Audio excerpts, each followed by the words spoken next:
আসসালামু আলাইকুম। দেশ বিদেশ থেকে যেখান থেকে ভাইয়ারা আপুরা আমার ভিডিওটি দেখতেছেন, আমি আজকে নতুন একটা রেসিপি নিয়ে আসলাম। 5 রকম সবজি মিলাইয়া ভাজি, সকালে নাস্তার ভাজি। এখানে গাজর, পেঁয়াজকলি, সিম, আলু, পেঁপে সব কিছু এখানে মেশানো আছে।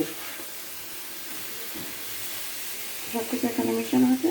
এখন বসাই দিচ্ছি, বসানোর সময় একটু দেখানো হয় নাই, আপনারা যে দেখতে থাকেন। এখন আমার ভাজিটা এই যে করে দিলাম। এই যে দেখেন ভাইয়ারা আপনারা, আমার ভাজিটি কমপ্লিট হয়ে গেছে।